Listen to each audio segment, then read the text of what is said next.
All y'all to the promised land, you watch. I'ma bring all y'all back to that real shit. Cause God sent me here for y'all. I'ma put it in.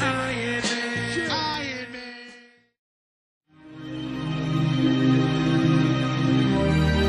Man. Second vision. Three-dimensional geometrical shapes used for interdimensional communication. Because I'm tired, I won't put much detail into this article. In 1990 and 91, I was already well exercised in achieving a paralysis state, which is the precursor to astral projection, which medical science has termed sleep paralysis. Something I always thought sounded pretty silly or stupid, because you're not asleep when you're wide awake to realize paralysis has taken place. Or when you focus voluntarily to produce this state, you are not asleep. Being awake is not being asleep. I wish medical science would stop calling it sleep paralysis when you're wide awake during the process. For those who've experienced what I'm talking about, you know this to be a fact. Again, medical science and their terms never fail to make me shake my head at their arrogance and ignorance. If you are awake, why call it sleep paralysis when you're awake? Answer. So idiots like associates I've known for over 20 years will still be able to say, well, how do you know you aren't asleep? After I just told you for the 25th time I'm wide awake. Anyway, after I learned to achieve that function within my conscious perception, I had my second vision in 1990 or 91. The reason I typed 1990 or 91 is because it was either of those 2 years. Can't remember the exact year.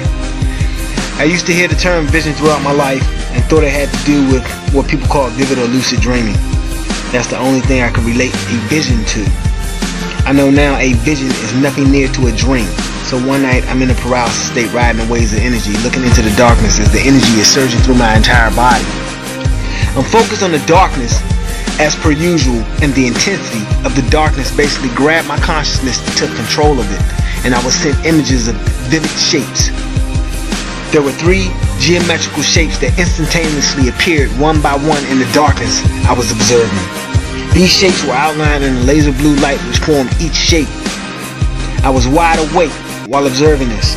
I was told by some people that I truly respect that I should never speak about this publicly, but I'm not about hiding or withholding information if I don't know why I should. If something is happening to me, why not tell other people to see who else will step forward and speak up?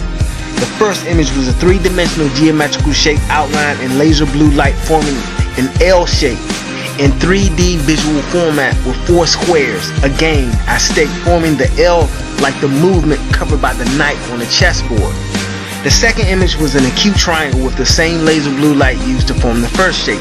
The third image outlined in laser blue light was a 3-dimensional cube. A 3-dimensional cube with another 3-dimensional cube overlapping it, both rotating at the same pace. The third and last image was rotating as opposed to the first 2 images. The first 2 shapes were still completely motionless. As the 3 images appeared one by one, there seemed to be information somehow transferred or downloaded into me with each image presented. The information was not visible, but its presence clear and precise while being transmitted to me, rapidly at a speed that I can only describe as beyond light. What I've just said, spoken or typed, is the first to the majority on a grand scale. The only 2 people that I have told this before, I specifically never told them that part. Concerning the transmission, that goes for the classes held at 9th and Rhode Island in 97 and 98 for the HTM. I didn't tell them that part either. My last question asked to the Imam at 9th and Rhode Island in the Northwest in 97 or possibly 98 was, what were those 3 images I saw in my vision? As the 2 squares within each other rotated, I felt that my mind was being taken over by a force more powerful than myself to not be able to stop what I was seeing. The 2 3-dimensional cubes in laser blue light rotating, getting faster and faster as I had no control over stopping what I was seeing in my mind. I opened my eyes to see if I would see my room, but I didn't see it, and I could only see the cubes rotating faster and faster. My eyes were wide open and I'm not seeing my room. I'm blinking my eyes, feeling my eyelids open and close, and I'm seeing the cubes in the darkness of my mind's perception as my eyes were wide open. Whatever was taking over my mind was definite. I sat up in my bed and grabbed both sides of my head with my hands violently shaking my head, yelling out, "Stop, no." To my surprise, immediately everything stopped and I could instantly see the darkness in my room. I flicked on the light, grabbed the phone, made a phone call to tell somebody what just happened.